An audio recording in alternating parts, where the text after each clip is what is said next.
Pemirsa Metro TV Lampung, saya Nurjana selama 30 menit ke depan akan menemani Anda untuk mengupas tajuk serta berita apa saja yang hits dan trending topik di multiplatform Lampung Pos. Saat ini sudah hadir bersama saya Mustaan Basran, Kadif Pemberitaan Harian Umum Lampung Pos. Namun sebelum kita lanjutkan bedah tajuk kali ini, mari kita saksikan video editorial berikut ini.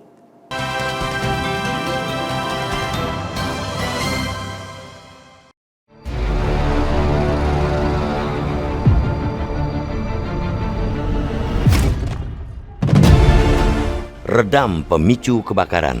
Kebakaran hutan dan lahan atau karhutla dan permukiman merupakan bencana berdampak serius bagi ekosistem alam dan perekonomian, bahkan menjadi peristiwa yang mengancam jiwa.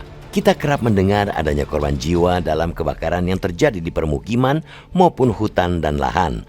Peristiwa liarnya api ini kerap kali terjadi, terlebih di musim kemarau seperti saat ini dengan penaikan suhu udara yang mudah memicu kebakaran. Di Bandar Lampung saja, selama Agustus 2023, Dinas Pemadam Kebakaran dan Penyelamatan Kota Bandar Lampung mendata sudah 36 kali terjadi amukan si jago merah.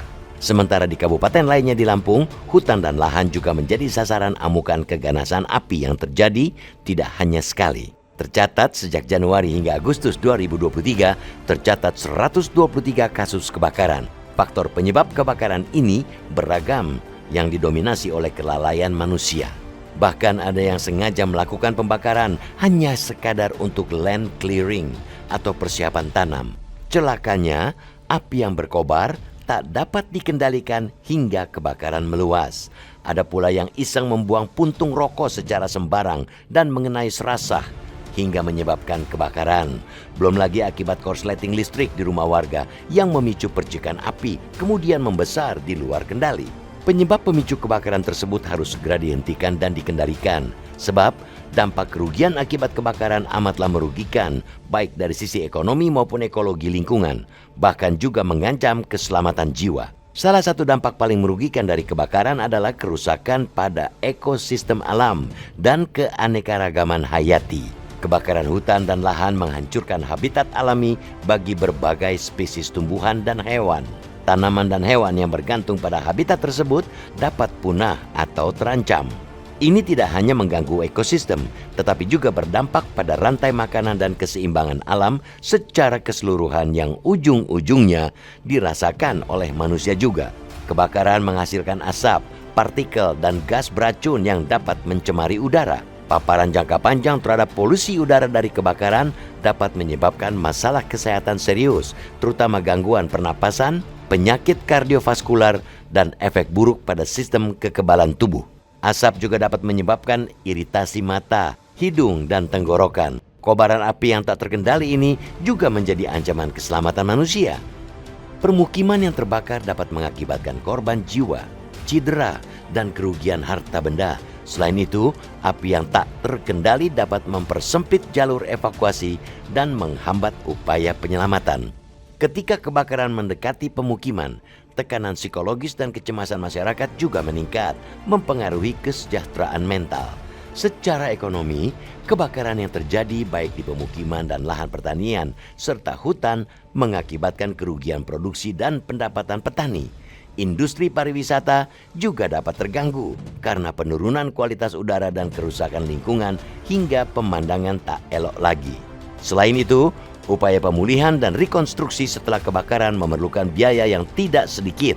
Dari sisi lingkungan juga, kebakaran menghasilkan emisi gas rumah kaca, terutama karbon dioksida dan metana. Emisi ini berkontribusi terhadap penapasan global dan perubahan iklim. Ketika hutan dan lahan terbakar, karbon yang tersimpan dalam tumbuhan dilepaskan ke atmosfer, meningkatkan konsentrasi gas rumah kaca dan mengintensifkan efek rumah kaca. Jelas sudah dampak dari kebakaran ini, sehingga upaya pencegahan dan persiapan menghadapi bencana tersebut menjadi langkah sangat penting. Kampanye edukasi tentang praktik berkelanjutan, pelarangan pembukaan lahan dengan cara membakar, dan pemantauan aktif terhadap daerah rawan kebakaran harus masif ditingkatkan. Pemerintah dan lembaga terkait harus meningkatkan kapasitas penanggulangan kebakaran, termasuk perlengkapan pemadam dan sistem peringatan dini yang canggih. Mengintegrasikan teknologi modern seperti drone dan sistem pemantauan satelit dapat membantu mendeteksi kebakaran sejak dini. Tak cuma itu, masyarakat juga perlu dilibatkan dalam upaya pencegahan dan penanggulangan kebakaran, seperti pembentukan tim sukarelawan pemadam kebakaran. Karena itu, penting semua pihak bekerja sama dalam melindungi lingkungan dan keselamatan dari ancaman kebakaran.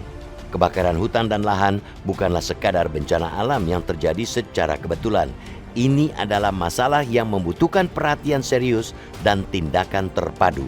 Dampaknya yang merusak pada ekologi dan ekonomi harus diatasi dengan kerjasama lintas sektor dan komitmen bersama untuk menjaga keanekaragaman hayati dan keseimbangan ekosistem alam.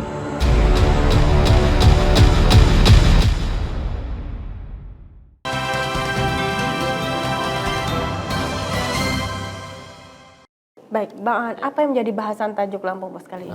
Kampus kali ini terkait dengan El Nino ya, badai El Nino. Jadi kita banyak kebakaran, jadi kita minta untuk meredam pemicu kebakaran. Artinya yang menjadi pemicu-pemicu kebakaran itu harus ditekan lagi karena ini terkait dengan makin tingginya intensitas kebakaran-kebakaran yang terjadi terkait akibat kenaikan suhu pada saat badai El Nino ini datang. Artinya pemicu seperti apa itu Bang yang harus ditekan itu Bang? Ya, misalnya jangan membakar sampah sembarangan lagi, diperhatikan, jangan sampai lalai memadamkan api saat akan meninggalkan bakaran sampah.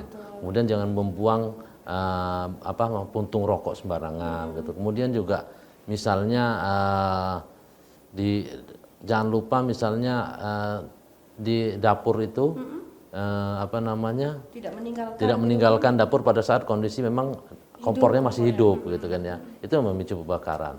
Bahkan juga memang ada juga sih yang tidak disengaja seperti konsleting listrik segala macam gitu. Tapi minimal untuk yang berkaitan dengan perbuatan manusianya itu kita harus tekan gitu. Nah, kalau dari pemerintah atau pihak terkait sendiri Bang, mungkin ada antisipasi untuk menghadapi El Nino ini karena tadi intensitas cuaca panas yang semakin tinggi tadi. Artinya gini, pemerintah kan memang sudah tuh, tapi memang pemerintah dalam hal ini memang hanya siap gitu. Siaga, BPBD siaga, pemadam kebakaran siap, menanggulangi, tapi itu kan kalau sudah terjadi. Sementara kita juga pemerintah juga harus memberikan edukasi ke masyarakat untuk mencegah agar tidak terjadi kan gitu. Karena memang ini rawan sekali, cepat sekali dipicu kebakarannya, jadi harus jangan sampai terjadi gitu. Jadi harus ada pengarahan ke masyarakat bahwa ini jangan lalai lah, gitu. Jangan ceroboh dalam bermain api gitu. Oke, kita jeda sejenak Bang. Pemirsa Metro TV Lampung, kami akan kembali sesaat lagi. Tetaplah bersama kami.